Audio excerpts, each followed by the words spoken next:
Hello everyone, welcome back to knowledge centre. हम पढ़ रहे थे क्लास 12 मैक्रो इकोनॉमिक्स का second chapter some basic components of macro economics. अपने वीडियो नंबर 4 में हमने डिस्कस किया था कि what is circular flow of income. आज हम पढ़ेंगे वीडियो नंबर 6 में circular flow of income in different economies. ये इस चैप्टर का सबसे इम्पॉर्टेंट कॉन्सेप्ट है एंड इसी वीडियो के साथ ये चैप्टर जो है ओवर हो जाएगा। तो circular flow of income in different economies को स्टार्ट करते हैं हम। सबसे पहले हम पढ़ेंगे इन सिंपल इकोनॉमी यानी कि 2 सेक्टर इकोनॉमी, ऐसी इकोनॉमी जिसमें से 2 सेक्टर्स का रोल है। पहला है हाउस होल्ड और दूसरा है फर्म। नाउ अब देखिए सबसे पहले क्या हो रहा है भाई, हमने पढ़ा था कि फर्म जो है उसका क्या काम है, गुड्स एंड सर्विसेज का प्रोडक्शन करना फॉर द हाउस होल्ड। तो फर्म जो है वो सीधा सीधा क्या कर रहा है, गुड्स एंड सर्विसेज प्रोड्यूस करके सप्लाई कर रहा है टू द हाउस होल्ड। अब हाउस होल्ड बदले में क्या करेगा, कंज्यूम करेगा उन गुड्स एंड सर्विसेज को। तो कंज्यूम करने के लिए उसे परचेज करना पड़ेगा और परचेज करने पर होगा खर्चा, जिसको कि हम कहते हैं कंजम्पशन एक्सपेंडिचर। तो हाउस होल्ड से जो है कंजम्पशन एक्सपेंडिचर जा रहा है सीधा फर्म को। मतलब बात सिंपल है, फर्म ने जो गुड्स एंड सर्विसेज बनाए वो हाउस होल्ड को दिए और हाउस होल्ड ने जो है कंजम्पशन एक्सपेंडिचर के रूप में पेमेंट कर दिया। उसके बाद हमने पढ़ा था कि हाउस होल्ड के पास जो है फैक्टर्स ऑफ प्रोडक्शन होते हैं, land, labour, capital and entrepreneur. ये हाउस होल्ड जो है ये अपनी फैक्टर सर्विसेज जो है किसको देगा, फर्म को। क्योंकि फर्म के पास जब तक लैंड, लेबर, कैपिटल ये चीजें नहीं होंगी, प्रोडक्शन जो है वो पॉसिबल नहीं होगा। तो फर्म को ये सारी चीजें जो है हाउस होल्ड से मिलती है in the form of factor services. अब फर्म जो है फैक्टर सर्विसेज ले लेगा हाउस होल्ड से, लेकिन बदले में पेमेंट तो करना पड़ेगा।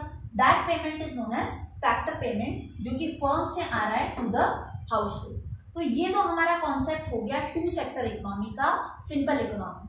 नाउ सेकंड जो कॉन्सेप्ट है हमारा 2 sector economy with financial market, यानी पूरा फ्लो जो है हमारा सर्कुलर फ्लो इसी तरह का रहेगा, बस बीच में जो है एक और कॉन्सेप्ट आ जाएगा, दैट इज फाइनेंशियल मार्केट। अब क्या हो रहा है, हाउस होल्ड जो है वो फाइनेंशियल मार्केट में क्या करता है भाई, अपने डिपॉजिट्स करवाता है। जो भी पैसा हाउस होल्ड सेव करेगा वो फाइनेंशियल मार्केट में जाके डिपॉजिट कराएगा। एंड फर्म जो है वो किस तरह काम कर रहा है,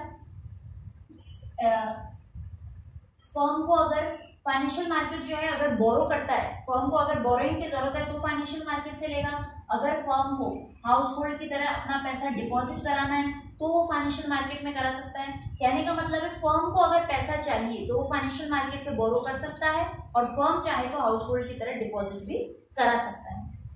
हमारी सिंपल इकोनॉमी 2 सेक्टर इकोनॉमी और 2 sector economy with financial market में जो डिफरेंस है that is of just financial market. बाकी जो हमारा पूरा कॉन्सेप्ट है वो सेम वैसे के वैसे ही रहेगा कि भाई गुड्स एंड सर्विसेज यहाँ से गए और जो है पेमेंट हो गया in the form of consumption expenditure. Similarly factor services यहाँ से गई और फैक्टर सर्विसेज का पेमेंट फैक्टर पेमेंट के फॉर्म में हमें मिल गया। एक और चीज जो 2 सेक्टर इकोनॉमी में है, हम ये अज्यूम करके चलते हैं कि बोरोइंग का काम जो है वो सिर्फ फर्म करता है, हाउस होल्ड जो है वो बोरोइंग का काम नहीं करता है। क्यों नहीं करता है भाई, आप नॉर्मल लाइफ में तो इस चीज को मान नहीं सकते भाई, हाउस होल्ड को भी तो बोरोइंग की जरूरत पड़ती है और बोरो करने के लिए वो बैंक जाएगा, फाइनेंशियल मार्केट जाएगा। लेकिन हम क्या पढ़ रहे हैं, सर्कुलर फ्लो ऑफ मनी। तो सर्कुलर फ्लो ऑफ मनी में हम ये अजम्पशन लेके चलते हैं कि बोरो करने का काम जो है सिर्फ वही ऑर्गेनाइजेशन करेगी जो production of goods and services के अंदर लगी हुई है, और production of goods and services के अंदर ओनली एंड ओनली फर्म लगी हुई होती है। इसीलिए हम ये अज्यूम करके चलते हैं कि हाउस होल्ड जो है वो 2 सेक्टर इकोनॉमी के अंदर बोरोइंग का काम नहीं करेगी, क्योंकि हाउस होल्ड किसी भी तरीके से कोई प्रोडक्शन एक्टिविटी में इन्वॉल्व नहीं है। Now next is our 3 sector economy. 3 sector economy में क्या है, पहले वाले सारे सेक्टर्स आ गए, household, financial market, firm. एक जो नया सेक्टर इमर्ज होकर आया दैट इज गवर्नमेंट। ध्यान से समझना है इसको। देखो इसमें क्या हो रहा है, सबसे पहले जैसे कि हमने अर्लियर सेक्टर में पढ़ा था भाई, फर्म से गुड्स एंड सर्विसेज आ रहे हैं और किसको मिल रहे हैं, हाउस होल्ड को, क्योंकि फर्म का काम है प्रोडक्शन का।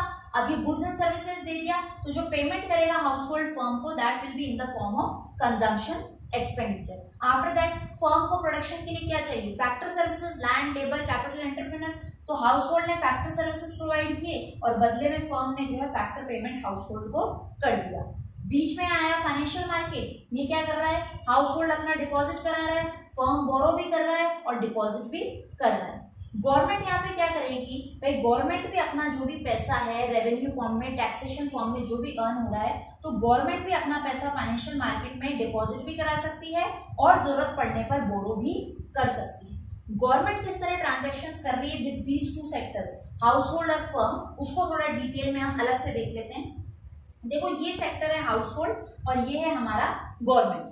तो अब हमने ये देखा कि गवर्नमेंट जो है वो क्या कर रही है, फैक्टर पेमेंट कर रही है टू द हाउस होल्ड। किस तरह भाई, हाउस होल्ड से क्या मिलती है, सर्विसेज, तो सर्विसेज के बदले में आपको पेमेंट करना पड़ेगा। तो हम कह सकते हैं कि सैलरी के फॉर्म में जो है फैक्टर पेमेंट प्रोवाइड कर रहा है गवर्नमेंट, किसको, हाउस होल्ड को। सिमिलरली ट्रांसफर पेमेंट भी प्रोवाइड करता है, जैसे कि स्कॉलरशिप के फॉर्म में, सब्सिडी के फॉर्म में।